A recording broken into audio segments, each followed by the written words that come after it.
ভোর এখন 6:45। বাড়ির সবাই মিলে মানে 19 জন মিলে এই প্রথমবার আমরা কোথাও ঘুরতে যাচ্ছি। সেটা হলো মায়াপুর ধাম আর নবদ্বীপ ধাম। এই ভিডিওর মাধ্যমে আপনাদেরকে শেয়ার করব মায়াপুরে গিয়ে আপনারা কোন কোন দর্শনীয় স্থানগুলো ঘুরতে পারবেন আর কটা পর্যন্ত মন্দির খোলা থাকে সেই সমস্ত কিছু ডিটেলস আপনাদের সাথে শেয়ার করব। আমরা যাব কাটোয়া লোকালে। ট্রেনটা ছাড়ছে হাওড়া থেকে। শ্রীরামপুরে 6:10 ট্রেন আসবে, তাই জন্য ভোর ভোর তো উঠেই পড়েছি সবাই দেখলে। আর আমরা বাড়ির সদস্যরা সবাই মিলে যাচ্ছি, মানে ওই 19 জন একসাথে আছি। তবে বাড়ির সবাই মিলে কোথাও ঘুরতে যাওয়ার আনন্দটাই কিন্তু অন্যরকম। শ্রীরামপুর থেকে যে বিষ্ণুপ্রিয়া হল পর্যন্ত টিকিট কাটা হয়েছে, এই টিকিটের মূল্য মাত্র 25 টাকা। আর সবাই এখন ট্রেনের সিটও পেয়ে গেছে, কারণ যেহেতু সকালের ট্রেন ভোরবেলায় অতটা ভিড় হয় না, আর এখন সিজন বলে তবু একটু ভিড় হয়েছে। সবাই দেখো ট্রেনে উঠতে না উঠতেই চা নিয়ে হাতে বসে পড়েছে, কারণ ভোরের ঘুম কাটানোর জন্য। সবাই ঘুম থেকে উঠেছে প্রায় ওই 4টা নাগাদ, কারণ আমরা বাড়ি থেকেই সবাই মিলে ফ্রেশ হয়েই যাচ্ছি, মানে ওই স্নান টান করে নিয়েই যাচ্ছি, কারণ সেখানে স্নান করতে গেলে অনেকটা সময় নষ্ট হয়ে যাবে। শ্রীরামপুর থেকে মায়াপুরের দূরত্ব প্রায় ওই 2 ঘন্টা 10 মিনিটের মতো। আর যারা হাওড়া থেকে উঠবেন তাদের ওই প্রায় 2.5 ঘন্টার মতো সময় লাগবে। এই 2 ঘন্টার জার্নিতে যা যা পছন্দ খেতে থাকলাম, কারণ সময়টা কাটছিল না। এই দেখো কথা বলতে বলতে নবদ্বীপও চলে এসেছি। আর নবদ্বীপের পরের স্টেশনই বিষ্ণুপ্রিয়া হল্ট, যেখানে আমরা নামবো। কারণ বিষ্ণুপ্রিয়া হল্ট থেকে মায়াপুরের দূরত্ব একদমই কাছে, আর এখানেই সবাই নামে। এই দেখো কথা বলতে বলতে চলেও এসেছি আর সবাই নেমেও পড়েছি। এই বিষ্ণুপ্রিয়া হল্ট থেকে একদমই কাছে, আর এখানে নেমেই সবাই তাড়াহুড়ো করছে, কারণ সবাইকে টোটো ধরতে হবে। বাড়ির সবাই মিলে মানে অনেক জন থাকলে কি হয় বলো তো, সবাই ট্রেন থেকে নেমেছে কিনা, সবাই আছে কিনা, এই জিনিসগুলো আগেই লক্ষ্য করতে হবে, কারণ কেউ রয়ে গেছে কিনা। আমরাও এই 8:10-15 নাগাদ নেমে পড়েছি। ট্রেনের টাইম একদমই পারফেক্ট ছিল, কোনো স্লো বা কিছু নয়। চলো এখন বাড়ির সবাই দেখে নিয়েছে যে ব্যাগগুলো সব ঠিকঠাক আছে কিনা, এখন এবার হাঁটা যাক। আমরা যারা বাড়ির সবাই কিন্তু এই ফার্স্ট টাইম আমাদের এই নবদ্বীপ বা মায়াপুর ভ্রমণ দর্শন। কেউ প্রথমেই জানি না। ছোট বাচ্চা নিয়ে যেহেতু আমরা 19 জন আছি, তাই আমাদের 3টে টোটো করলেই হয়ে যাবে। আর এখানে মাথা পিছু এরা ভাড়া নিচ্ছে 15 টাকা। আর টোটোতে লেগেছে প্রায় আমাদের ওই 10 মিনিটের মতো। চলো ধীরে ধীরে আমরা যেতে থাকি মায়াপুরের উদ্দেশ্যে। আর এই যে এখানে আবার টোটোতে নামিয়ে দেবে, কিছুটা হেঁটে আবার লঞ্চে যেতে হবে। পুরো কুয়াশাতে ভরা নদীটা দেখতে দারুণ লাগছিল। এখনো সকালের আলো ফোটেনি, তাই আরো সুন্দর লাগছে। তবে এখানে একটা জিনিস বেশ ভালো লাগছে, যাত্রীদের সমারোহ যত বেশি, এখানের গাড়ি ঘোড়াটাও ততই। কারণ এখানে একটা লঞ্চ আসছে আর একটা লঞ্চ ছেড়ে যাচ্ছে, মানে দাঁড়াতে হচ্ছে না। আপনারা যারা লঞ্চ ছাড়া নৌকোতে যেতে চান তারাও যেতে পারেন। এই তো এই লঞ্চটাতে আমরা সবাই যাব। এত ভিড়ের মধ্যেও আমরা কিন্তু সিট পেয়ে গেছি। ভাইরা ছিল, ওরা সিটগুলো ঘিরে নিয়েছে। আর চলো এখন এখানে লঞ্চ থেকে নামার পরই নিজেদের হাতে টিকিট নিয়ে নিতে হবে। আর এখানে লঞ্চের মূল্য মাত্র 10 টাকা। বিষ্ণুপ্রিয়া হল্টে নেমে প্রথমেই টোটো ধরলাম, তারপর লঞ্চ, তারপর আবার হাঁটা পথ। তবে একটু ওখানে অনেকেই বলবে যে টোটোতে যাওয়ার জন্য, আপনারা চাইলে টোটোটাও ধরতে পারেন, কিংবা চাইলে নিজেরা হেঁটেও যেতে পারেন, মানে ওই 5 মিনিট হাঁটা। আমরা হেঁটেই গেছিলাম, কারণ রাস্তার এই সব মন্দিরগুলো দেখবো বলে। এই দেখো এটা একটা লোটাস টেম্পল হচ্ছে, খুবই সুন্দর, কিন্তু এখানে এখন প্রবেশ করব না, কারণ এখানে মহাপ্রসাদের একটা নিয়ম আছে। কি বলতো, 10টার মধ্যে আগে টিকিটটা কেটে নিতে হবে, নাহলে কিন্তু মায়াপুরের ভোগ পাওয়া যাবে না। আর দেখো দূর থেকে এই মন্দিরটা দেখে কি যে আনন্দ হচ্ছিল, কারণ এত ইউটিউব আর ফেসবুকে এই মন্দিরের ভিডিও দেখেছি, অনেক দিনের ইচ্ছে ছিল এখানে আসবো, কিন্তু আমরা যেখানে থাকি সেখান থেকে এত কাছে হয়েও আমাদের আসার সময় হচ্ছিল না।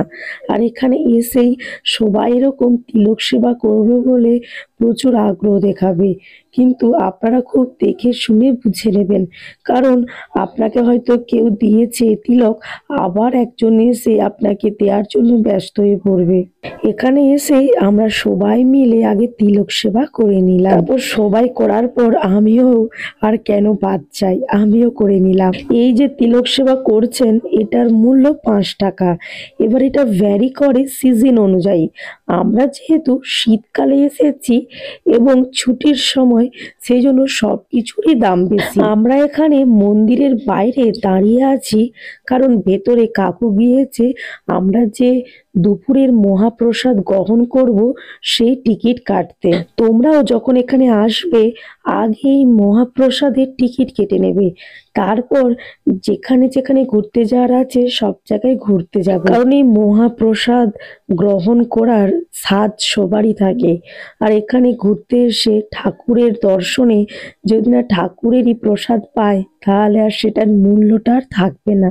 মন্দিরের ভেতরে থাকার ব্যবস্থাও রয়েছে, যার মূল্য খুবই কম, ওই 300 থেকে 400 টাকার মধ্যে। কাকু ওটারও খোঁজ নিতে গিয়েছে যে ভেতরে আমরা থাকতে পারবো কিনা, যেহেতু এটা সিজন মানে শীতকাল আবার ছুটির সময়, সেই জন্য এখন কোনো রুমই ফাঁকা নেই। আর এখানে কাজু কিশুকে দেখো, ওরা কি সুন্দর তিলক সেবা করেছে আর দেখতেও কি সুন্দর লাগছে। কাকু এখন চলে এসেছে মহাপ্রসাদের টিকিট নিয়ে।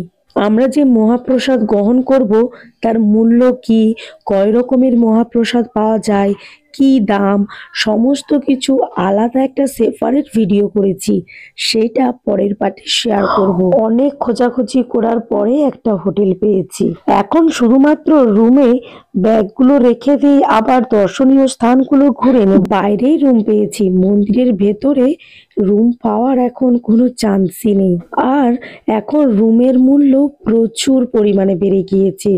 যেসব রুমের দাম 300 থেকে 400 টাকা, সেইগুলো এখন নিচ্ছে 900 টাকা।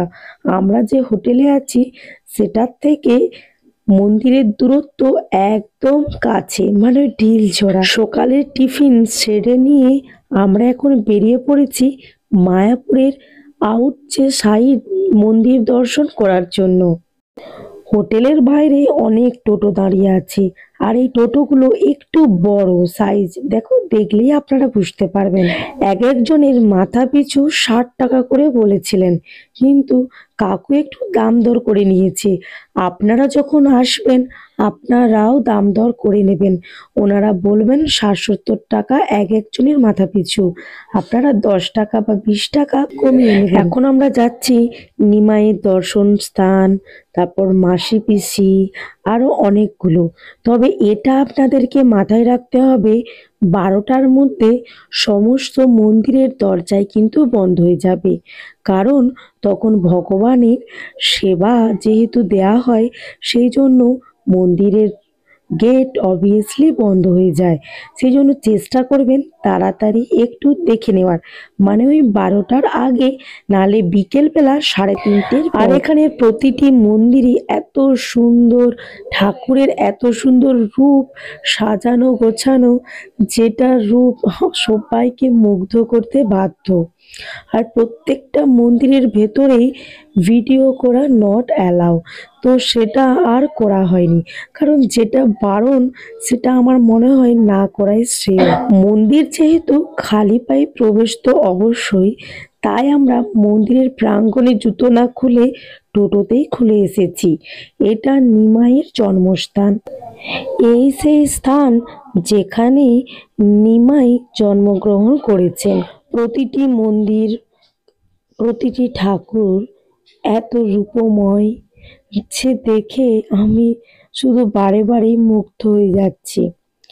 বাইরে বেরিয়েই দেখি গরুর কত পাল চলে যাচ্ছে, আর এইদিকে কিশু সে একা একা ডান্স করেই চলেছে। তারপর আমরা চলে এসেছি শ্রী চৈতন্য মঠে। এই জায়গাটাও ভারী সুন্দর আর খুব সুন্দর করে বেশ সাজানো গোছানো ছিল। যেহেতু এটা ডিসেম্বর মাস তাই সব ফুলগুলো ফোটেনি, সব ফুলগুলো ফুটলে আরো দারুণ লাগবে।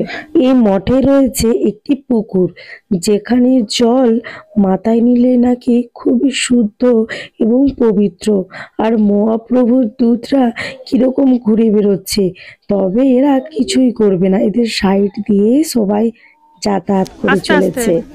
তাই বাবা সবার মাথায় জল ছিটিয়ে দিচ্ছে। পুকুরটা একটু স্লিপ রয়েছে, তাই জন্য সবাই আর নামেনি। আর এরা এত ভয় পেয়েছে যে এ ওকে ধরে আসছে, ও ওকে ধরে আসছে। এই পুকুরে পয়সা দিয়ে মনের ইচ্ছে পূরণ করা যায়, তাই আমিও একটু প্রে করে নিলাম। এই পুকুরে বেশ মাছও রয়েছে, খুব বড় বড়। এর মাঝে আরো দু একটা মন্দির দেখেছি, তবে সেগুলো সবই বন্ধ হয়ে গেছে, মানে 12টা বেজে গেছে। ভেতরে ঠাকুর আর দর্শন হয়নি, তাই আর সেইভাবে ভিডিও করলাম না। তারপর মায়াপুরের মেন যে ইস্কনের মন্দির, সেখানে চলে এসেছি, কারণ মহাপ্রসাদ গ্রহণ করার জন্য। 12টা থেকে বিকেল 4টে পর্যন্ত মহাপ্রসাদ গ্রহণ করা হয়, আর সেই ভিডিও পরের পার্টে আসছে। ততক্ষণের জন্য এতটুকু। হরে কৃষ্ণ।